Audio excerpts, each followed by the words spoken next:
This is the last and final chapter of the subject, and I think it's again worth starting by backing off a little bit towards the end of last class.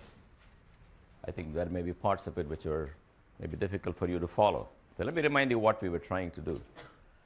We had learned that space-time is described by 4 coordinates, so that if you're following some particle or some event, you label it with 4 numbers, ct, x, y, and z, which I want you to let me combine into a single vector r. And they are written as x0, x1, x2, x3. Now, I'm on 2 minds about x2 and x3. Sometimes I carry them around, sometimes I don't. x1 is just our familiar x, x2 is y, and x3 is z. It's possible to arrange all the motion to take place in the x direction, in which case y and z don't change when you go from one frame to the other, so I don't usually bother with that. But sometimes I put it back, because if you had only 2 components, x0 and x1, you might say, hey, the world is 2-dimensional. So I want to keep reminding you now we think of it in terms of 4 dimensions. So at least for that reason, sometimes I carry all the 3 components of position, sometimes only 1. But I'm sure you guys can figure out from the context which is which. So going back to the simpler situation of only x and time, the point of those coordinates is that if you went to a moving frame, x1 prime will be x1 minus beta x0 divided by the square root, and x0 prime will be x0 minus beta times x1 divided by that square root, where beta is v over c. Sometimes it's useful to introduce gamma, which is 1 minus u squared over c squared. Also, to prevent all confusion, u will be the velocity of your frame relative to mine. V will stand for the velocity of some particle that we are both studying. So let's reserve the symbol v for motion of actual particles, which is why we are there. We are all observers, but we're observing something. That something has a velocity that I will call v, and you will call w. And u is the speed relative to your frame and my frame. All right, so this is the notion of space-time, because space and time are getting mixed up when you go to a new frame of reference. But even in this world where nothing is sacred, the following combination is very important, which we denote as x dot x. There's a new dot product now in space-time. The new dot product will be the square of the time-like part minus the square of the space-like part. If you wanted to bring in all the components of space-time, then you can modify it to x naught squared minus r dot r. R dot r will be x squared plus y squared plus z squared. So you can use either notation. Whenever possible, I'll just keep 2, but you got to remember, this is why it's a 4-dimensional dot product. And this is the same for all people. So I can calculate it, you can calculate it. Our x naughts and x1 will differ, but it's the property of the Lorentz transformation that if I square this guy and subtract it from the square of this guy, on the right-hand side, some magical things will happen, and I'll get the same combination without the primes. That's like the length of the vector. And that's called the space-time interval. Let's call that s squared, the space-time interval. If you took 2 events, separated in space by delta x and separated in time by delta t, then we like to use the symbol delta s squared for the space-time interval. That's the same thing applied to the differences rather than to the coordinate themselves. And this is invariant. Invariant is a term mathematicians use for saying same for all people or unaffected by Lorentz transformation. It's the analog of how far you are from the origin in the old days when I took 2 frames, one which is the standard xy, other is a rotated xy.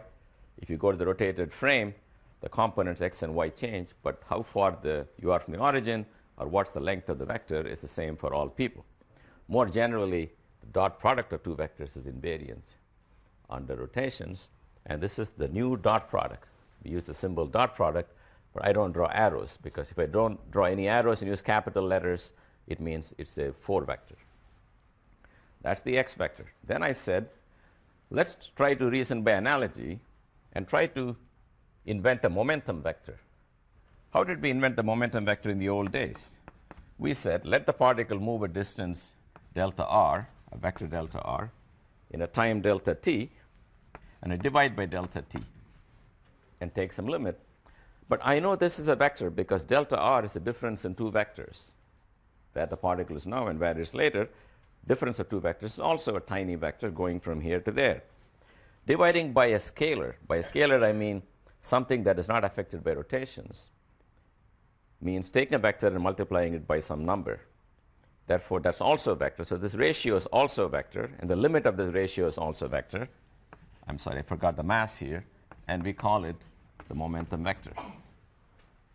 So you can manufacture vectors starting with a position vector by taking derivatives with respect to something like time that is the same for all observers, where observers, I meant in the old days, people with an axis rotated any way you like. I want to do the same thing now in this present problem, but I would now want to define, obviously, a four-dimensional vector. So to do the four-dimensional vector, my plan is to define something called momentum, which is now going to be a change in this fourth position divided by something. Question is, what do I divide it by? I cannot divide by delta t. In the old days, delta t was a sacred number, same for all people. Now delta t is like delta x or delta y. It's one of the components, and you don't divide the change in the vector components by the change in one of the components to get a velocity. You got to divide by something that's going to play the role of time and have the same value for all people. Well, we sort of know what that quantity is. Obviously, if a particle is moving from here to here in space-time, this is x naught equal to ct, and this is x1. It moves the distance delta x1 in a time delta t. And we know that for this piece of its motion, the following quantity, delta s, which is c delta t square minus delta x square, is the same for all people. So I should really be dividing by this. Let me write it slightly differently. A c delta t times square root of 1 minus delta x over delta t square times 1 over c square. So we are asked to divide by this crazy thing.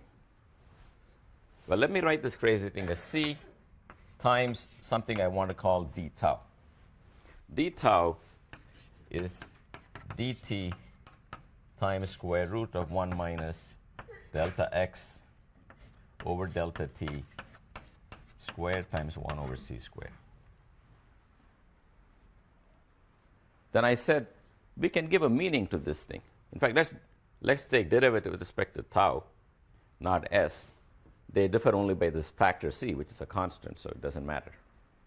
Tau has units of time, and you can ask, what does that time stand for? It's not the time according to me, but I argue that it's the time according to the particle.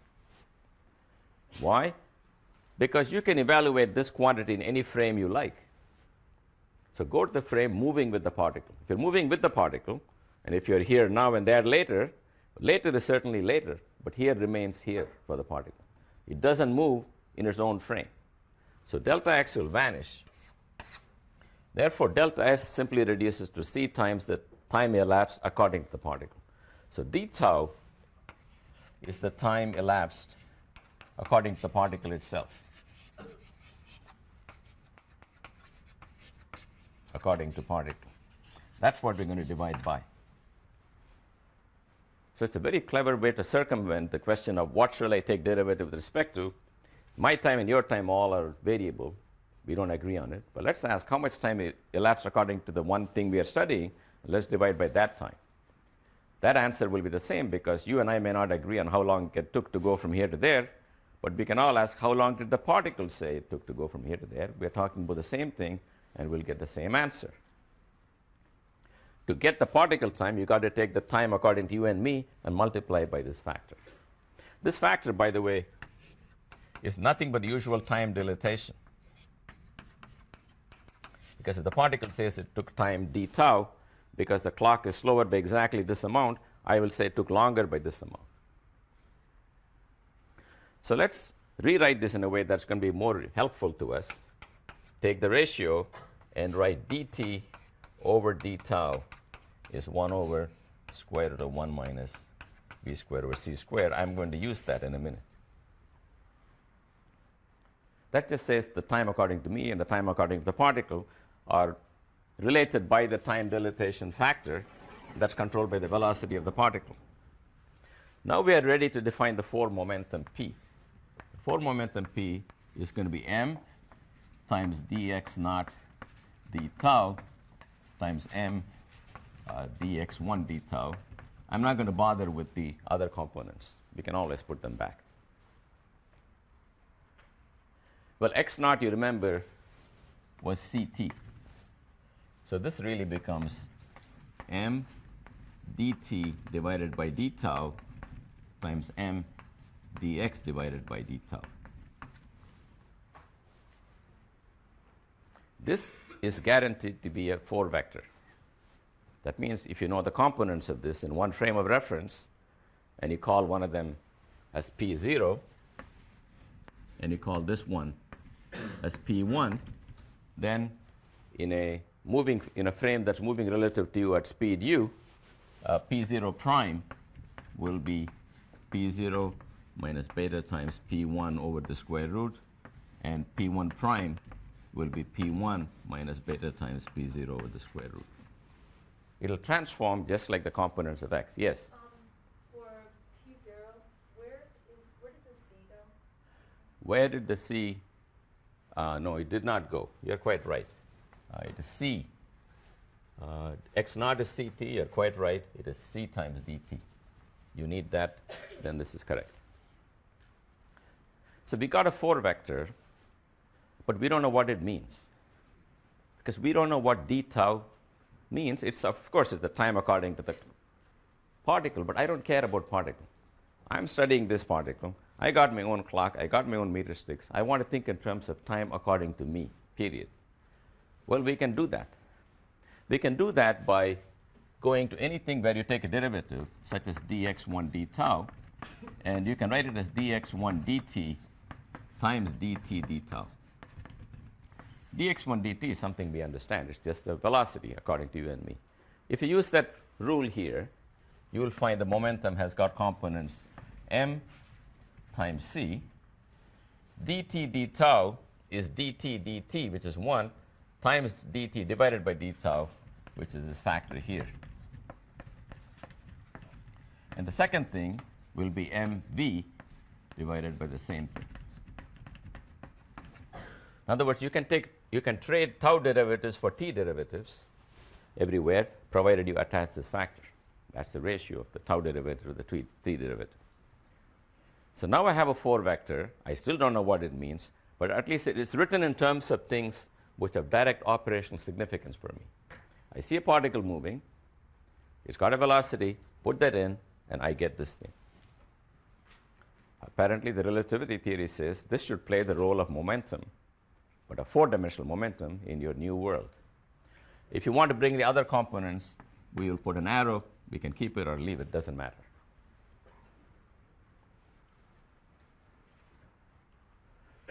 Now, notice once again that, okay, I'll continue some more. I've already done this last time, but let me remind you. We looked at this guy and said, look, at small velocities, when v over c is very small, the denominator is just 1. Numerator is mv. Then I said, that's the momentum. So it must be that with all these factors, this is the momentum in the new relativistic theory. The new relativistic theory, momentum is not just mass times velocity. Mass times velocity divided by all this stuff. The theory says, use that as your momentum. That's good. Then we say, okay, that's my momentum. Who is this? I expanded this out for small velocity. If you put velocity equal to 0, you get mc. That looks like just the mass, and we don't know what that corresponds to. It's just the mass, nothing kinematical. But if you expand the square root a little further out to one more term, we found that the 0th component, p0, looks like mc times 1 plus v squared over 2c squared plus dot, dot, dot. That becomes mc plus 1/2 mv squared times 1 over c plus dot, dot, dot. And now I finally have something I understand, because 1/2 mv squared is familiar kinetic energy. But I don't like this annoying c here. If I multiply both sides by c, I learn that c times p0 is mc squared plus 1/2 mv squared plus more stuff that's more and more powers of v over c. But this, I argue, since that's the kinetic energy, everything is an energy formula, so the whole thing stands for energy. So I learned that the first component of P is energy divided by C. So I come back here and I write this as energy divided by C.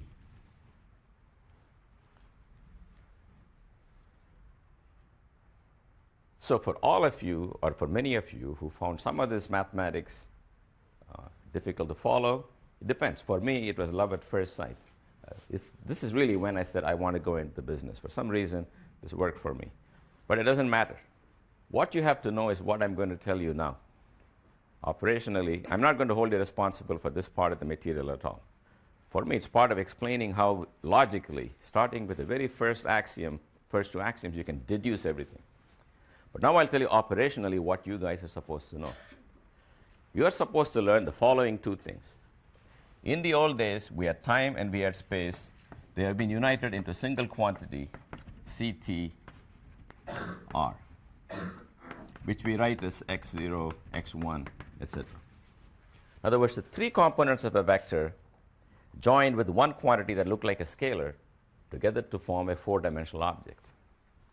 Now we are learning that there's another four-dimensional object, one of which is just the momentum, and the other is energy divided by c. And we want to call that as p0, p1, etc. Again, the familiar momentum, which is a vector, joined with another quantity, which the best way to think about it is kinetic energy plus rest energy plus other corrections.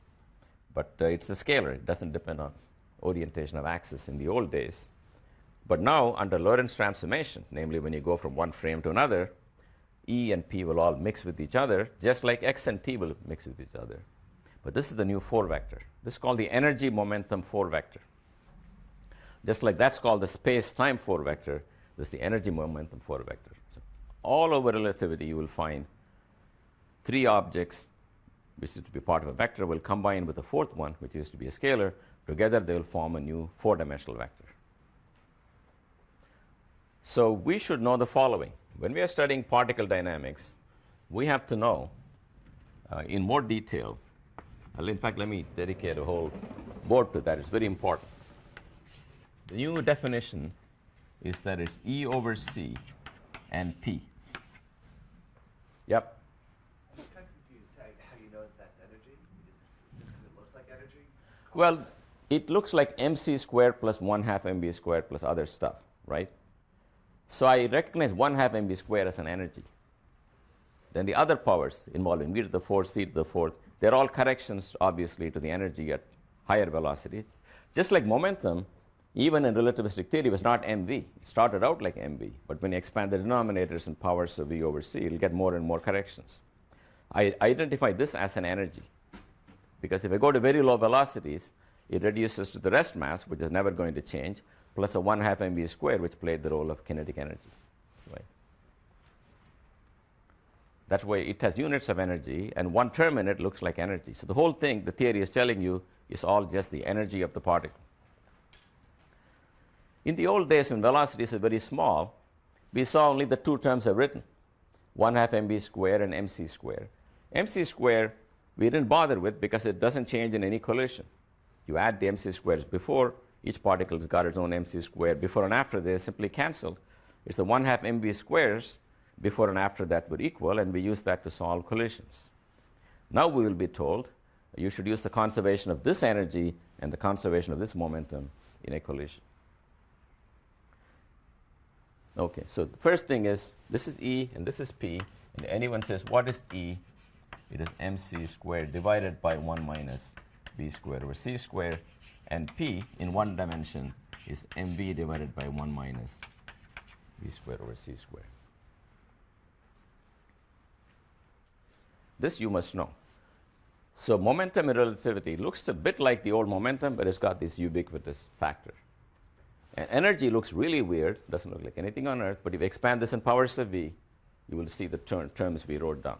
Rest energy plus everything else you can call energy of motion. And the first term in the energy of motion is the familiar 1/2 mv squared. In other words, this is how the world always was. It was revealed to us in the old days when we only looked at low energy particles as mc squared plus 1/2 mv squared, and we couldn't see the ... terms because v over c was so small. The 4th power and 6th power and 8th power v over c were too small for us to detect. Likewise, the momentum of a particle was never mv. It was mv divided by all this.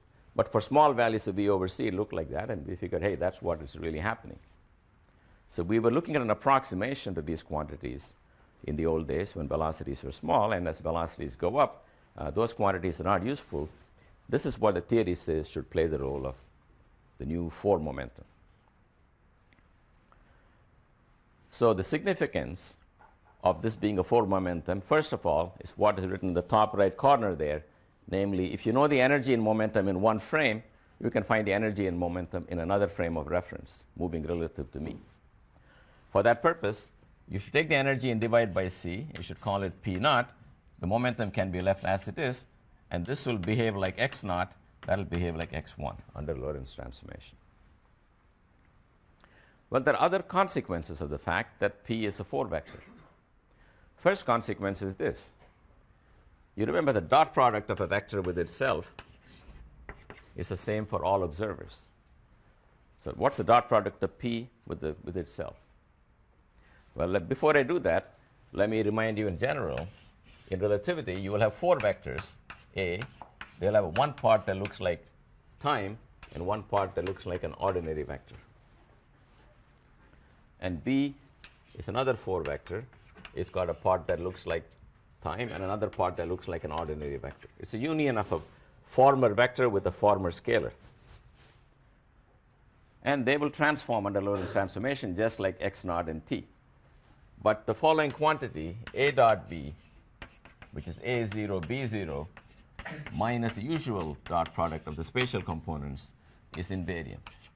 That means all people will agree on this quantity. And a special case is a dot a. A dot a is equal to a0 squared minus the length of the vector part, which for our purpose will be just a0 squared minus a1 squared. This is all reasoning by analogy. Yep. Are these 4 vectors also what are called quaternions? No. These are quaternions, are a slightly different object. You can form with these 4 numbers something that you might call a quaternion. Right. They were invented before irrelativity by Hamilton, and they have a great mathematical beauty, and they are generalization of numbers. We generalize real numbers to complex numbers. Then you went from complex numbers to things called quaternions. They are also numbers. You can multiply them by each other, but the product AB differs from the product BA. So they are called hypercomplex numbers where the order in which you multiply them matters. Okay, so now let's ask what is the invariant length square of the momentum 4 vector with itself. That means you got to do p0 squared minus p squared. That means you're trying to take you're going to take mc over this factor squared minus mv over this factor squared. Well, let's try to do this in our head, guys. M squared is going to come out of the whole thing. You agree? In the top, I have got 1 over 1 minus v squared over c squared. Here I have minus v squared over 1 minus v squared over c squared. So they will all cancel, giving you mc squared. M squared c squared. So the 4 vector of any particle has a length that does not at all depend on how fast it's moving. It depends only on this. When you take a velocity vector for a particle, it doesn't have a fixed length. Particle can be moving slow, it can be moving fast. So Vx squared plus Vy squared could be whatever you like, depending on how it's moving. But this relativistic length square of a 4 vector is independent of the velocity, because the velocity here, when combined with this term, just cancels out. Well, that's just the way it is. Now, if you're not good in algebra, that's a shortcut for finding this. Let me tell you what the shortcut is. And we love the shortcuts because they're very helpful. And the moral of the story is also illustrated by the shortcut. I want to find P dot P. It's an invariant because it's like a dot product. So anybody can calculate it. How about somebody riding with the particle? If you're riding with the particle, your zeroth component is m0c, is mc, there is no velocity for you, and you have no momentum. As the particle has no momentum, as seen by the particle. So the components of the vector P become mc and 0. What's the length square of this vector? Well, it's the square of this guy, and k is closed. There's nothing here to subtract from here. So that's a quick way to verify that this length of a vector with itself is, in fact, m squared c squared. In other words, the trick is ride with the particle and calculate the vector. Then the vector has only one component, namely mc, doesn't have a spatial part because it's not moving according to itself. That's why P dot P is m squared c squared. So people write it also as follows. Remember, P0 was E over C.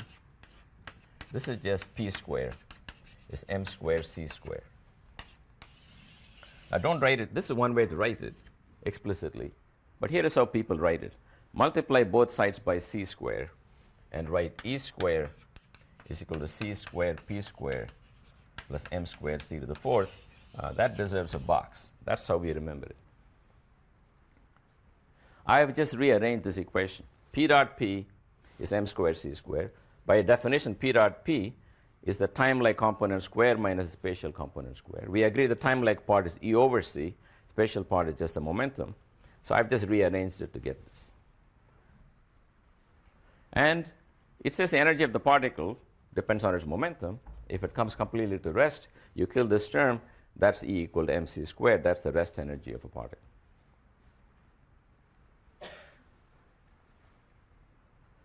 Now, I am almost finished with the kinematics, except for one thing. There are strange particles in the world called photons. A photon has no rest mass.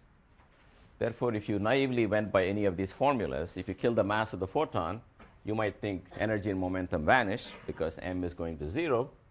But we all know enough mathematics to know that if it's 0 on the top, you could beat it if there's a 0 in the bottom. That will occur only for v equal to c.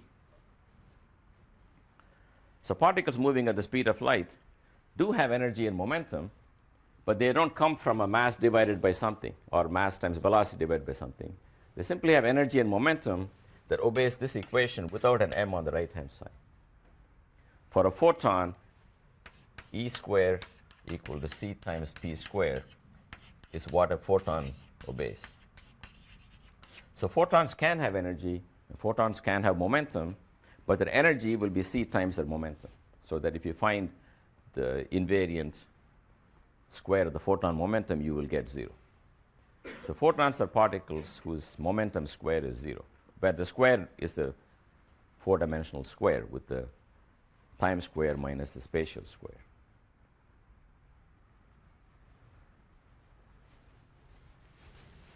So let me summarize once more for people who may not want to follow every detail.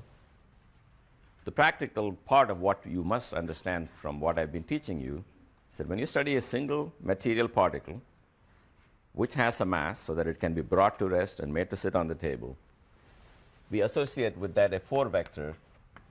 The first part of that is the energy over c. The second part of that is called the momentum. And the explicit formula for these are m0 or mc divided by this and mv divided by this. And one can explicitly verify that P dot P is m squared c squared. This is it. This is a summary of all that I've said. If you don't know anything at all, know this. Yes? When you're writing P dot P there on the right, that's the P that is the component of the 4 vector Yeah, capital P without any arrows on it is supposed to be a 4 vector, and the dot product of it is defined as the square of the first component minus the square of the second one. That's correct. And for photons, we always like to use the symbol K for the momentum of a photon rather than P. Luckily, people agreed, more or less by convention. Photon momentum is called K, and most sometimes it's called Q by some people, but we will call it K. And the energy of the photon is going to be called omega. The momentum of the photon is going to be called K.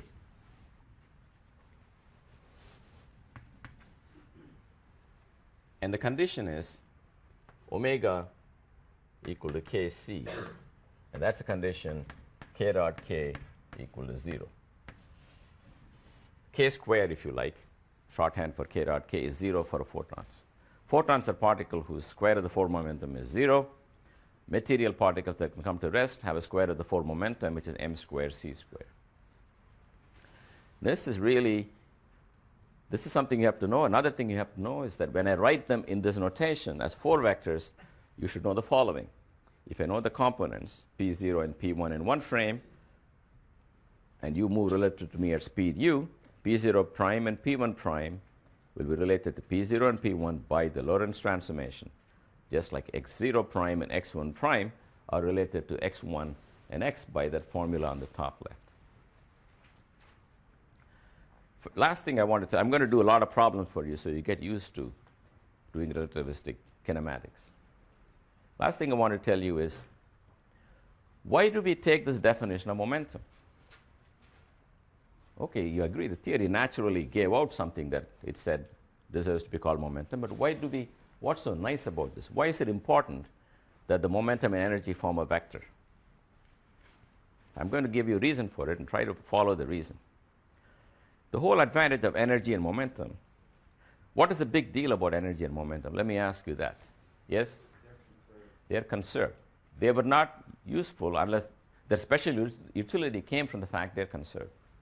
So you can put a restriction on possible collisions. You add the momentum before, it's got to agree with momentum after. You add the energy before, it's got to agree with the energy after. Of course, in relativity, energy and momentum have been assembled into 4 vectors. So conservation of momentum will mean really 4 equations. The 0th part will be the energy before will be the energy after, and the 3 spatial parts will be x component of momentum before will be x component after, and so on. That's all very good, but you got to make sure that if a momentum is conserved for me, 4 momentum, it must also be conserved for you. There's no use having a quantity that's conserved for me and not conserved for you. So by the time you bring up something and say we're going to use it as a conserved quantity, you got to make sure the conservation law is not limited to one observer. And that's what I want to show you. I want to argue without writing any equations that if energy and momentum are conserved for me, they're going to be conserved for you because they are vectors. Let's understand why. Suppose you got a collision, a lot of particles come in. One particle brings momentum, energy P1, other one brings out energy and momentum P2. And at the end of the collision, maybe they become particle 3 and particle 4 and particle 5. In relativistic theories, if 2 particles come in, you can have 36 particles coming out. In fact, that's why they build accelerators. If 2 went in and 2 came out, it's a waste of time. You can smash any 2 things, and with that energy, you can produce matter. So it's not a mistake I've made. I do mean that sometimes 2 can go into 3 or 4 or 5. Let's take an example where this is true. Each P is a 4-component object like this. Suppose I say incoming equals outgoing. Now, if you see the whole collision from your frame of reference, then I maintain that the numbers you get, P1 prime and P2 prime, will also equal P3 prime plus P4 prime plus P5 prime. That's guaranteed, and I want to tell you why. Suppose these were ordinary vectors, and let me make life simple by saying P1 plus P2 became P3. What that means is one vector P1, another vector P2, added up to one vector P3, except these are not ordinary arrows, these are arrows in 4 dimensions. The fact that 2 arrows add up to a third one, or equal to a third one, means they form a triangle. Now, they can form a triangle for me, and you can stand on your head and do what you like. It'll still be true, even though it looks like this. It is still true that this guy plus this guy is equal to that guy. If two vectors add up to a third one, namely, if a sum of two vectors is equal to another vector, namely, the left-hand side vector is equal to right-hand side vector, going to a rotated frame will continue to say that the rotated vector is equal to rotated vector. That's because equal vectors upon rotation will remain equal vectors. That's the whole point. The total incoming momentum 4 vector, call it P incoming, and this is the outgoing momentum, call it the P outgoing. If P incoming is equal to P outgoing for me, so two vectors are equal in space-time, for a rotated observer, they will be equal.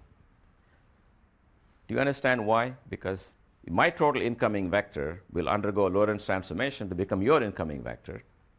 My outgoing vector will go a Lorentz transformation to find your outgoing. But if the input to the Lorentz transformation is the same, the output will also be the same, because you will be putting the very same numbers to get out the output numbers. That's why it's very important that this momentum that we have be used, because it has a chance that if it's conserved in one frame, it's conserved in all frames. If you went and said, you know what, I don't like your formulas, I am really wedded to this formula for momentum, what you will find is that even if it's conserved in your frame of reference, in a different frame of reference, that combination, sum over mv, would not be conserved. Okay, that's the final property of 4 vectors you got to use. Again, if you don't follow the details, you must know that in collisions that we are going to study, we'll add up all the 4 vectors coming in, we'll equate them to all the 4 vectors going out. That's it. So now I'm going to do sample problems to get you a feeling for that. So as usual, they will start out with the simplest one and then try to make it more complicated. So the first problem is this. I'm standing here. I got some mass m, and a photon is coming towards me with some momentum p. And it just hits me on the face, and I absorb the photon. It's completely possible for the atoms forming my body to absorb a photon. They absorb it. So in the end, there is no photon. There is me, but possibly with a new mass, m prime. In relativistic collisions, there is nothing called inelastic collisions. Remember in the old days, if one thing came and stuck to another thing and they moved together, momentum is conserved, but energy is not. There is no such thing. Energy will always be conserved in relativistic theories. In other words, even though this has become a single unit, you might say, what happened to the energy? Previously, I had a moving photon. I got nothing moving here. Well, first of all, I will be moving. Secondly, I will have more mass. Best thing is to consider two particles coming in opposite directions. They collide and form a new mass. In relativity, there is no momentum in the final particle. It's not moving at all.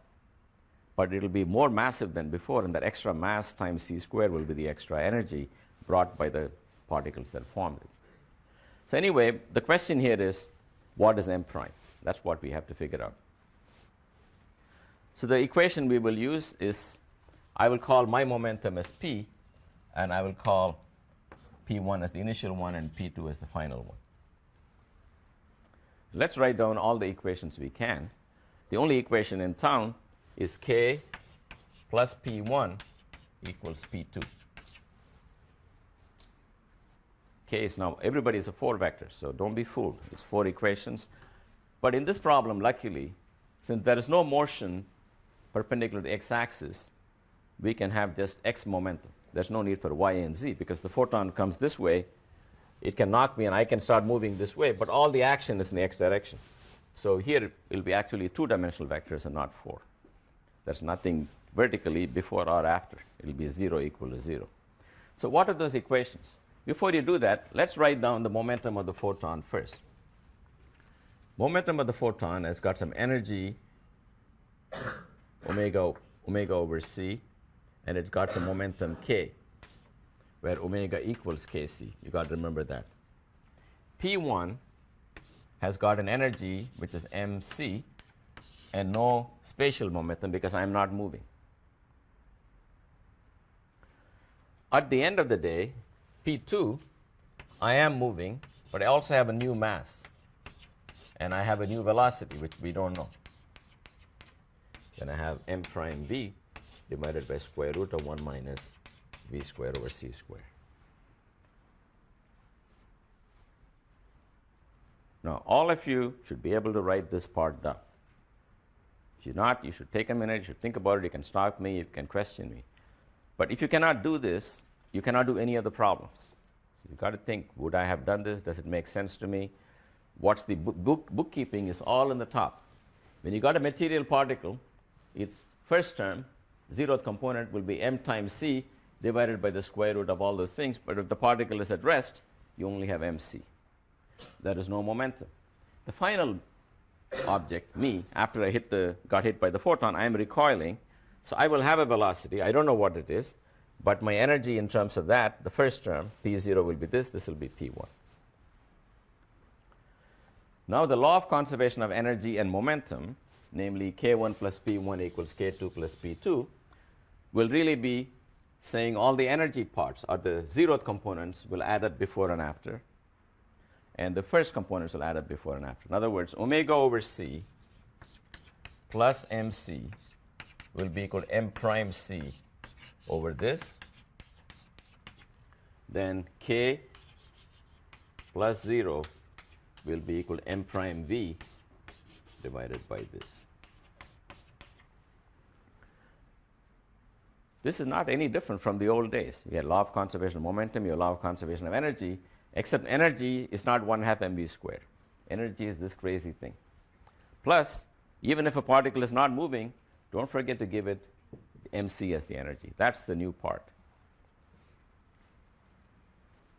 So what is the question I asked you? I said, what is m prime? So your job is to take these two simultaneous equations, this one and this one, and solve for m prime.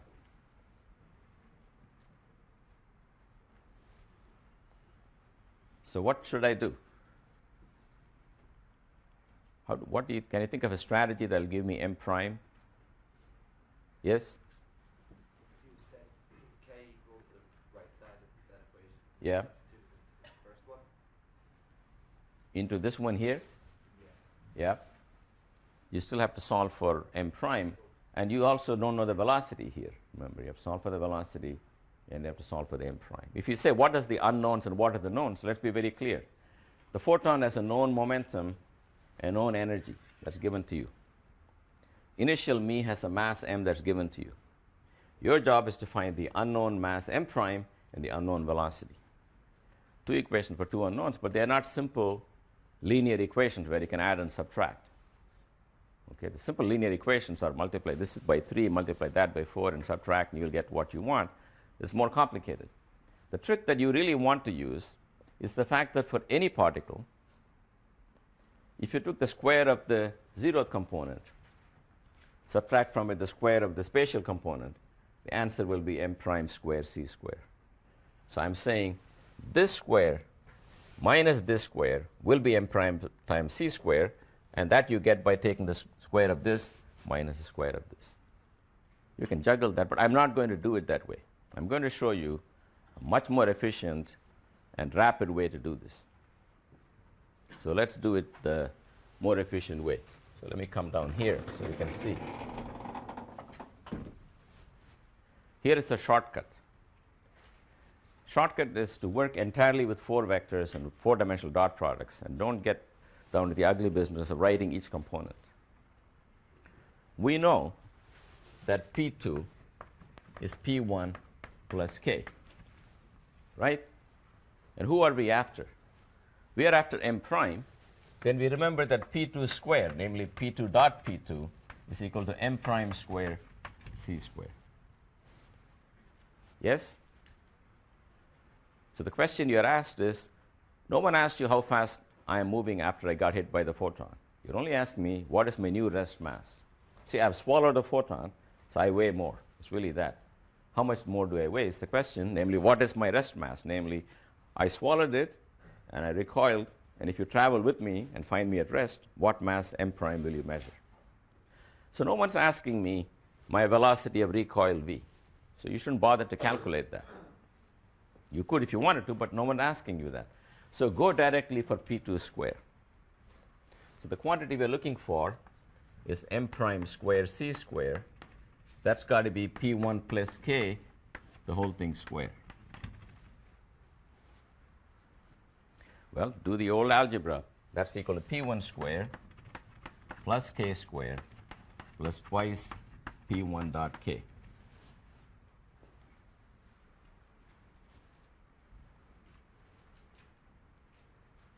Okay, now let's see if I can do what we do next. Would you like to guess? Yes. No? Do you know any of these quantities? Do we know anything about what I've, of the three terms I've written here? Yes? K squared is 0 because of what? For a photon, I told, for any particle, the square of its momentum is really the square of its mass times c squared. For photons, I told you long back, k dot k is 0. You don't have to worry about that. How about the square of the momentum of me? Well, that was my rest mass before, times c squared, plus 0. Now, p1 dot k, you got to be careful. That dot product means, let me write down the vector p1 and k for you. P1 was mc and 0, and k was omega over c, and its spatial momentum where omega was equal to kc. Got to remember that. For a photon, once you pick the energy, you have no choice with the momentum. Magnitude of momentum has to be magnitude of energy divided by c. So let's take p dot k. Let's try to do p1 dot k. Remember, dot product of two vectors is time times time, mc times omega over c, minus space dot space, that was 0.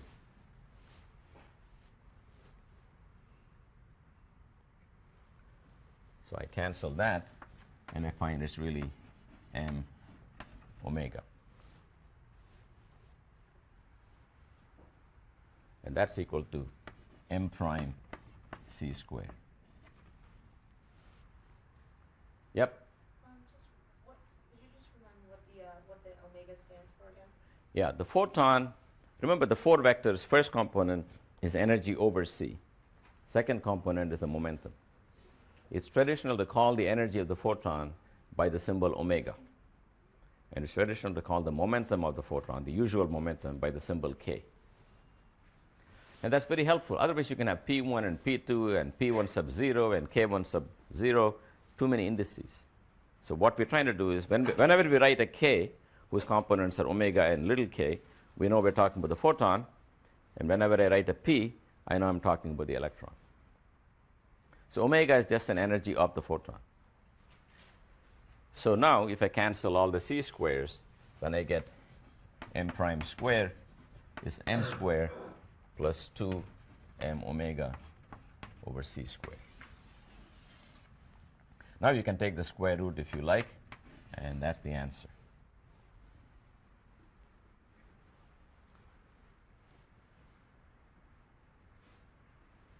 So my mass would have gone up. You might think, how much would the mass have gone up? You will say, well, this guy swallowed a photon of energy omega, so maybe that energy over c squared will be the change in mass.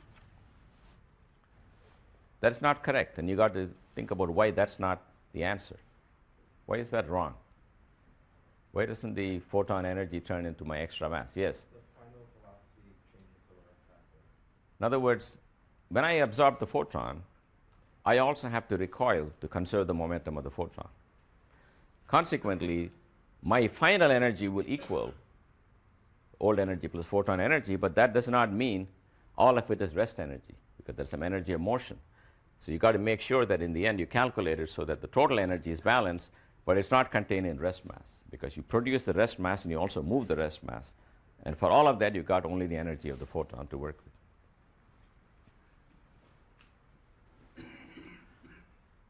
Okay, so this is one problem. I was going to do one or two more, but I want to make sure you guys are following. I just don't know. See, if I ask you what you would do next, if you have some idea, then we can proceed. But if you don't know, maybe we should slow down.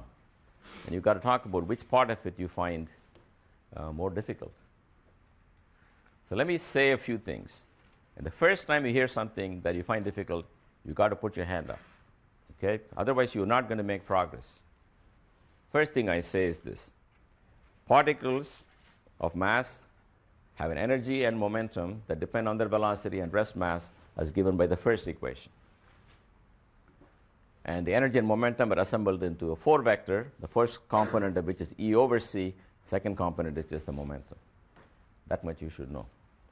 Secondly, if you took the dot product of that vector with itself, where the dot product is defined to be Lorentz invariant, so that it's same for all people, that's P0 squared minus P1 squared, you will always get m squared c squared for any particle of mass m, independent of its state of motion. And the simplest way to remember that is to evaluate that dot product in the frame moving with the particle. In that frame, it only has a P0, which is mc, and doesn't have a spatial momentum, so that's got to be the answer.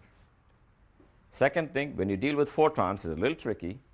Photons have energy, photons have momentum, but energy is not mass times some velocity squared over 2, etc. They have no mass, but they have energy and they have momentum, and the condition of the photon is that the energy must be momentum times c. That will make sure that k dot k is 0. Because for a particle of mass m, I showed you the relation E squared equal to c times p squared plus m squared c to the 4th. For photon, there is no m. That means E equal to pc. So photons' energy and photon momentum have related magnitude. Yes? How do you define the P for a photon given that P is defined as mv? That's what I'm telling you. For a photon, it's not defined as mv over something. It is not defined that way because you don't even get off first base because m vanishes. And v equal to 0. You're in real trouble. So you got to realize that for photon, there's an exception to how you think about it. You don't think of it as an object of some mass that moves and has some energy and some momentum. It always moves at one speed. You might say if it always moves at one speed, it must have only one unique momentum. That's not true either. So they are a little tricky. For photons, you have to accept the fact that photons have energy and photons have momentum with E equal to pc. And apart from that, there is no restriction. You can give a photon any energy you like as long as the momentum you give it is such that E squared equal to c squared p squared. So, and you cannot go to the frame in which the photon is at rest. There is no such thing. It has no rest mass. But particles with no rest mass can have energies and can have momentum. You know, when the enough photons hit you, you can feel the force. That's called radiation pressure. So they carry momentum, they carry energy. But the formula for momentum energy is not written in terms of a mass. So that's the second thing I've said. Yes? Is the time component of the momentum and the spatial component of the momentum, are they always necessarily equal? For the photon? Yeah. Yes. P0 equals, or K0 equals K1 for the photon. And if I wrote K0 as omega over C, then it means omega equal to Kc. That's the second statement. That's not obvious from anything I taught you. So that's new stuff, because suddenly I got an object with no mass, and my whole derivation for momentum started with m times some velocity and so on. So that fails for photons. But they exist and they carry energy, they carry momentum. You should think of them as particles that obey E squared equals Cp squared plus m squared c to the 4th with m equal to 0. So they obey E equals Pc. That's the second statement. Third statement is, in a collision, you add up all the p's and the k's for everybody on the left, and that's equal to sum of all the p's and the k's on the right. Can you do that? So you got to make sure you can do that part. For particles, I will tell you this particle has this rest mass, it's going at this velocity. Then it should be able to build up its energy and momentum. For photons, I won't tell you this is the velocity. Velocity is always c. For photons, I'll have to tell you this is the omega of the photon, this is the k of the photon. So you form a little vector with omega over c as the first component and k as the second one. Then it's very easy. Add all the first column, second column, third column, fourth column, and those four things are separately conserved. That's it. That's the trick to collisions, balancing energy and momentum in one mega equation, which is 4 momentum before is 4 momentum after. And the beauty is Any observer can look at this collision from any frame of reference. Different people will disagree on what's the energy and what's the momentum of the particle. For example, in this example I gave you, I said I am at rest and I got hit by a photon, then I'm moving. Well, that's the point of view of some observer for whom I was at rest initially. You can see the whole thing from a rocket. In that case, my initial momentum will have a spatial part because in the rocket I will be moving backwards. This photon will also have a nu omega and a nu k, which you can find from Lorentz transformation. This final object will be moving at some speed, so everything will look different. Nonetheless, the momentum and energy will balance on the two sides for you as well. Yes? In that last condition, if a rocket was observing the collision, would you also have a different mass as well? Pardon me? If the collision were observed from a rocket, would there be some way to see a difference in mass as well between stationary versus... No. You got to be very careful about what you mean by mass. Some people think of mass as m divided by square root of 1 minus b square root. I never want to take that point of view. The only mass is the rest mass. And nobody will disagree on what the rest mass of a particle is. Do you understand that? I may think the particle is at rest. You may think it's moving. That's just fine. But if we both ask the following question, what is its mass in a frame in which the particle is at rest? The answer to that question is a unique answer. To find that, you go sit with the particle and you find its mass. So the rest mass, in this case m and m prime, are same for all people. You can see the whole collision in the rocket, the m prime is the m prime. E and p are transforming as Lorentz variables, but m is the length square of a 4 vector, and therefore it's the same for all people. Okay, now I want to do a second very interesting problem, which is this. The year is 1950 something, forgot 53 or 54. You are trying to build a collider in Berkeley. It's going to have a proton target. By the way, I'm going to show you one more trick which is very useful. Put c equal to 1 everywhere. You can always put c equal to 1 by choice of units. For example, if your unit of length, instead of being a meter stick, was 3 times 10 to the 8 meters, that was your new unit of length. That's called a light second. For you, the velocity of light is 1 because it goes 1 light second in 1 second, and distance over time will be 1. Even if that's not your unit, I say forget about c, do the math without c. In the end, you can always put back the c. We'll always know in the end how to put back the c. Maybe I have an example here. Yeah, in this problem, if I'd forgotten c everywhere, I'll get an answer that looks like this. M prime squared is m squared plus 2m omega. I already know that if that's a mass square and that's a mass square, well, that's a mass and that's an energy, so I know there should be a c squared here. You can always fudge the c squared at the end of the day. There's no reason to carry it from the beginning. Just from dimensional analysis, when you're looking for an energy, you see a mass, put a c squared there. When you're looking for a mass and you see an energy and it should be a mass, divide by c squared. So that's what I'm going to do. So here is a proton at rest. Here is a proton that I've created from my Bevatron, which is going to come and smash into this. And the job of this reaction is the following. By the way, this notation is very unfortunate. This is not a momentum. This stands for proton. Proton plus proton should form the 2 protons and a new proton and antiproton created from the vacuum, created from nowhere. This is what happens in a collider. Particles and antiparticles are created in pairs using the incoming energy. So it's the opposite of the atomic bomb. In atomic bomb, mass is destroyed and energy is created. In an accelerator, energy is converted into mass, which is why 2 particles can go in and 4 particles or 10 or 14,000 can come out. So we want to look at the experiment where people were trying to make antiprotons. The theory says the antiproton mass is the same as the proton mass. It's a very general symmetry of theories. But you want to make it. And the question is, what is the minimum energy of this incoming proton that will make this reaction possible? And this guy starts out at rest.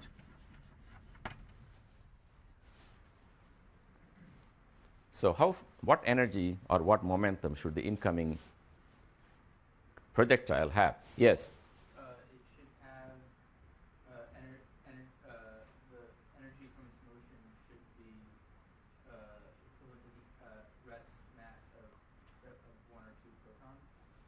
Let's see. So here are four protons.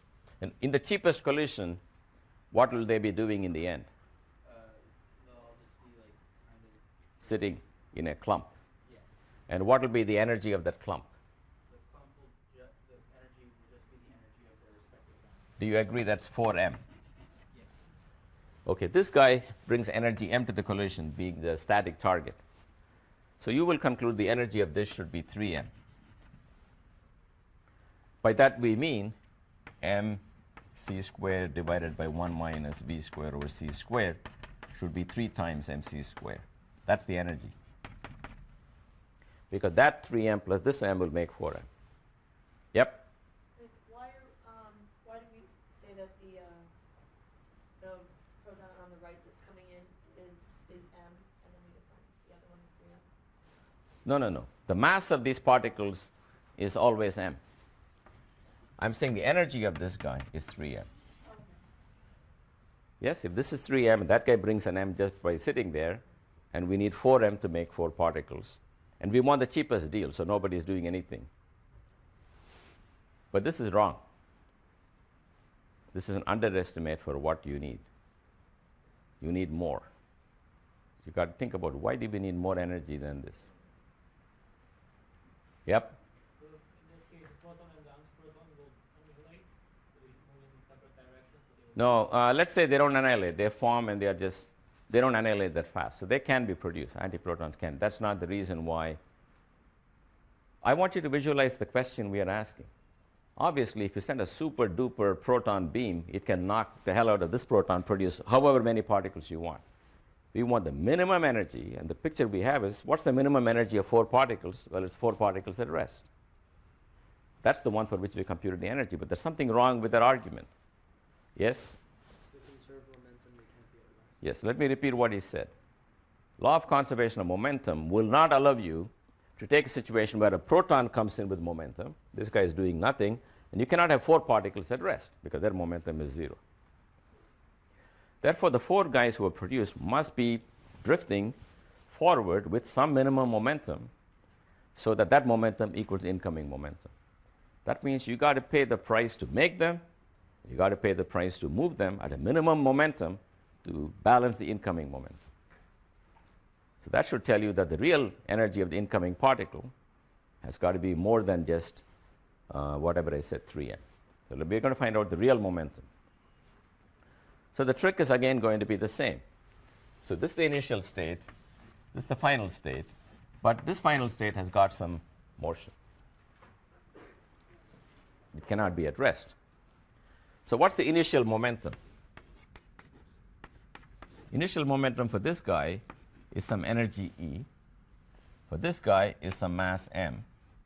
And the momentum of this is some number p. And the momentum of this guy is 0. That's the initial momentum. And that's got to be equal to the final momentum.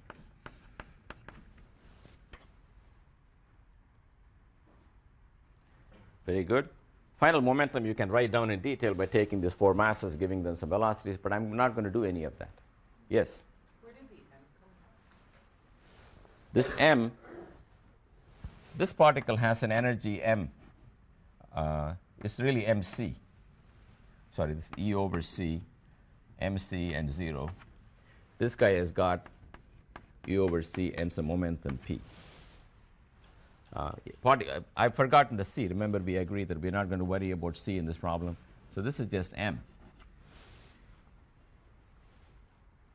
So this is the initial momentum. That's going to be the final momentum. That also means initial momentum square is final momentum square. If 2 vectors are equal, their squares are equal.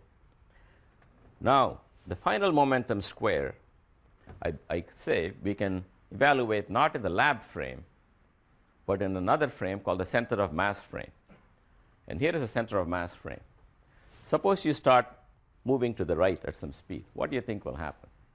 Imagine in your head, you move to the right, this proton will start moving to the left, this proton will appear slower. Is that clear to you? Pick up your speed until they're coming in exactly opposite momentum. That's the frame of reference you can imagine. In that frame, the collision looks rather different. In that frame, this guy and this guy are approaching each other with opposite velocities and therefore equal and opposite momenta. The total momentum is 0. In that frame, these two guys are allowed to go into 4 sitting ducks because the total momentum is 0. So that is the frame of reference called the center of mass frame, in which incoming momenta add up to 0. So the final particles are allowed to be at rest if they want to, and the minimum energy collision, they will be produced at rest because that's the least expensive way. So I found a frame in which this is possible. That's not the lab frame. That's a frame in which they're moving in opposite directions. But what's the total momentum in this frame? Total momentum in this frame, P total, is 4m, 0.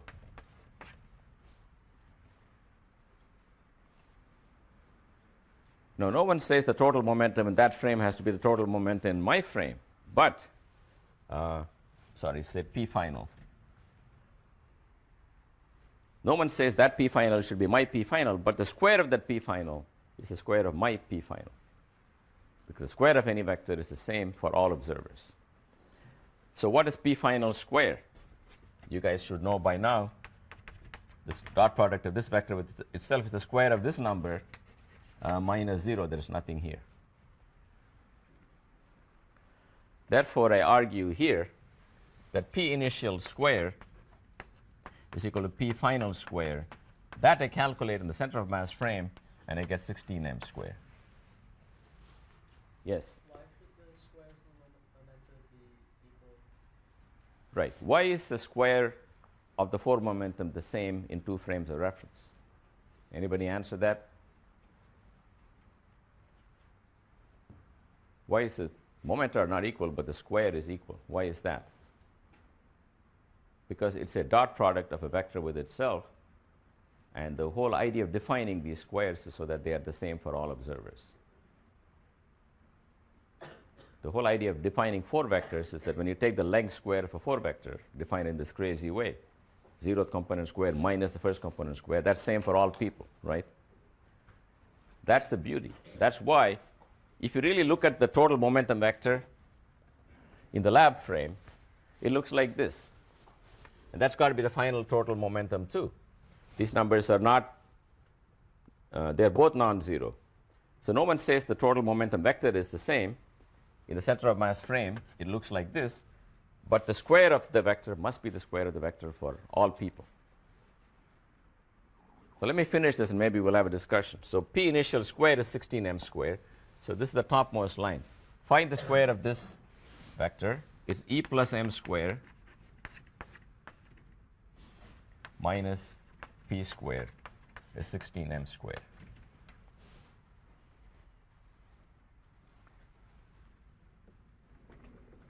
So let's see where to write this. Maybe I'll write it here.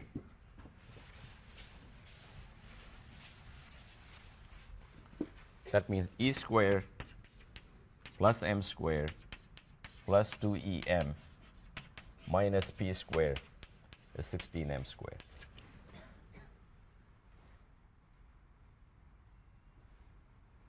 But you must know that E squared minus P squared is an m squared. I'm saying E squared equal to P squared plus m squared if you banish all factors of C squared. So this E squared minus this P squared is an m squared. There's already an m squared here. So I get 2m squared plus 2em equal to 16m squared. You cancel the 2 and make it 14m squared. And you divide by 2m, you find E equals 7m. By the way, this is posted on the web, on the internets. So you guys can go, you guys can read it whenever you like. So don't worry about this last detail. I've given you every possible detail here. If you didn't get every factor, it doesn't matter. What I want you to understand is, I've also given you the whole argument on how you go to this frame and that frame. The point is, you get an answer E equal to 7m. Now you realize it's time to put back the velocity of light. And everybody knows, even man and woman on the street, that this should be really 7mc squared. So if you had carried factors of c throughout the calculation, it would have been very messy. But here is where c squared would have to turn up. Because if you're looking for an energy and you get a mass, you put back the c squared. So what we are told is the incoming proton, as it moves, its energy goes from mc squared to bigger and bigger numbers, because the denominator, 1 over v squared over c squared, is vanishing. Wait till the energy is 7 times the rest energy. And when it's 7 times the rest energy, that's when it's ready to hit the static proton and produce proton-antiproton pairs from nowhere. So some of the 7m square is going to give a momentum to the fragments of the collision, and some is to create them. And the way we found out the minimum energy is we did energy momentum calculation, but the minimum energy configuration is easily imagined in the center of mass frame. That's the whole point. Not in the lab frame, center of mass frame. That's why accelerators nowadays, instead of taking one particle, making it move faster and faster and hitting a target, they produce intersecting storage rings where the particles are going in opposite directions, and every time they meet in the racetrack, they're allowed to collide. What's the beauty of that? Beauty of that is, since they come with opposite momenta, the final fragments don't have to move at all. So you can make more and more mass. So don't put your energy all into one beam and a static target. Put them into 2 oppositely moving beams. Then all the energy is available for producing mass. All right, so I'll stop now. I think this is a difficult chapter, so you have to go and read and you have to talk to each other and try to do as many problems as you can.